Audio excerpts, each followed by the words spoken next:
Hola, buenas tardes, soy Julián Antonio. Vamos a desarrollar la actividad 1 del bloqueos de estadística descriptiva. ¿Qué pensamos acerca de la construcción de las tablas de distribución de frecuencias? Son fundamentales para organizar los datos y poderlos presentar de una forma más detallada, más organizada, y con eso podemos poder sacar temas valores importantes para análisis. Como ejemplo, tenemos que una tabla que nos agrupe el número de facturas emitidas mediante una empresa. Entonces se va a hacer de 0 a 100.000, de 100.000 a 200.000, esto de acuerdo al valor de facturación. ¿Para qué sirve la interpretación de las frecuencias mayor que o menor que dentro de un gráfico? Entonces estas representaciones nos sirven para identificar los valores que están por debajo o por encima de ese rango que estamos evaluando, y así poder hacer unas inferencias acerca de los datos. Como por ejemplo, si en una compañía tenemos los empleados que el 70% gana 2 millones, se puede inferir que el 30% está superior a eso, a ese valor. ¿Qué tipos de gráficos cualitativos se emplean? Un ejemplo. Entonces, principalmente los gráficos cualitativos son gráficos de barras circulares y algunos pictogramas que son ideales para representar lo que son categorías. En un ejemplo tenemos un gráfico circular donde ponemos los presupuestos o los gastos que tenemos asociados a cada área en una empresa. ¿Qué tipo de gráficos utilizamos para representar datos cuantitativos? Entonces, cuando hablamos de datos cuantitativos, pues casi siempre llegamos a los histogramas, a los polígonos de frecuencia, ya que estamos intentando representar datos y es mucho más preciso utilizar estos gráficos. Entonces, si queremos analizar los ingresos mensuales de los clientes en una firma contable, entonces podemos utilizar un histograma como el que tenemos en imagen que nos ayude al análisis de los datos. ¿Cómo interpretar los valores presentados en arreglo tabular utilizando los datos en forma original? Entonces, los datos originales nos permiten ver con claridad el comportamiento de los valores, así como en el ejemplo que tenemos una tabla con las calificaciones de los empleados, o en ese caso tenemos unas autoevaluaciones donde tenemos los niveles de eficientes, regulares, buenos y el total.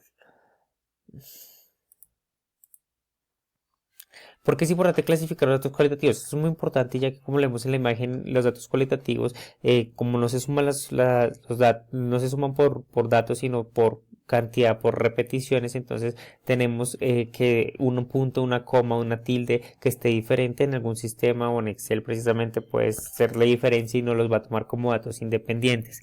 Como nuestro ejemplo, algunas personas pueden llamar auxiliar contable, otro aux.contable, otros asistente contable, se refieren a lo mismo pero tiene diferente clasificación, diferente nombre. ¿Qué ventajas ofrece un gráfico de barras sobre una tabla de frecuencias al representar datos categóricos? Entonces, los gráficos de barras permiten visualizar de forma inmediata los datos, como lo tenemos en nuestro ejemplo, donde tenemos de mayor a menor los datos de forma gráfica en el eje Y contra el eje YX, mientras que en la tabla pues siempre hay que leer todos los datos y con eso poder sacar el análisis. ¿Qué factores deberíamos considerar para decidir si utilizamos qué tipo de gráfico en cada momento? Entonces tenemos en nuestra imagen una pequeña explicación de que hay diferentes tipos de gráficos que uno los vamos a utilizar para desviación, para correlación, clasificación, distribución, cambios de tiempo, magnitud, para representar la parte de un todo y para representar espacios. Entonces, de acuerdo a lo que nosotros vayamos a representar, vamos a revisar qué datos, qué gráfico representa de forma más fiel la realidad de estos y transmite con mejor certeza la información. ¿Cómo podemos garantizar que los datos cualitativos recolectados sean representativos y útiles? Para esto pues hay diferentes métodos, pero pues casi siempre vamos a utilizar las formas de recolección que tenemos aquí en nuestra imagen, y dentro de esas hay unas metodologías aplicables para que al final nuestra información sea totalmente depurada y sea útil para la toma de decisiones.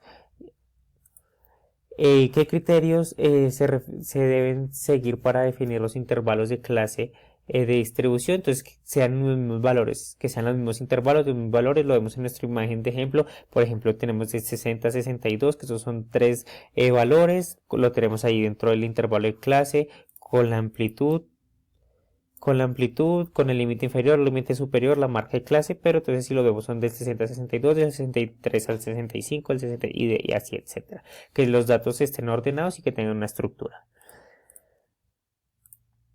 Porque es importante calcular y mostrar la frecuencia relativa y la frecuencia acumulada de los datos y un ejemplo. Entonces, la frecuencia relativa es importante porque nos va a mostrar las veces que se repite una categoría, mientras que la frecuencia acumulada nos va a mostrar la suma de estos datos. Por ejemplo, tenemos que si el 80% de los empleados gana 2 millones de pesos, entonces esta ya es la suma de la acumulada. Entonces tenemos que el 20% tiene un valor por encima y por lo que la distribución salarial está totalmente dispareja.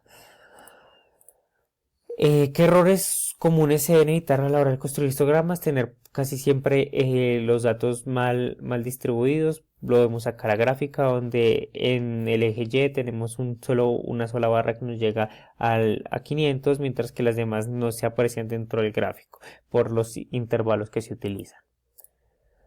¿Cómo se puede la forma que representa los datos de la información afectar las decisiones financieras administrativas? Lo vemos, por ejemplo, en nuestro primer ejemplo, en donde representar mal los datos con la escala incorrecta nos puede mostrar como si estuviéramos teniendo un crecimiento de ventas cuando en realidad se ha mantenido en un rango muy corto, pero pues nosotros al estirar esta escala aumenta el desplazamiento que tiene esta barra, o lo vemos en la parte de abajo donde no se alinean el diagrama de columnas a cero, por lo que la última barra del PP se ve como si no tuviera datos cuando realmente están muy parejas. ¿En qué situaciones profesionales dentro de la contaduría pública es fundamental saber organizar y presentar adecuadamente los datos cuantitativos? Siempre es importante representarlos, casi siempre en cierres mensuales o trimestrales o cuatrimestrales, dependiendo cómo se maneje la información, pero siempre es importante poder representar gráficamente la información que ha sido procesada y que transmite valor a las compañías para la toma de decisiones. Eso es todo. Muchísimas gracias.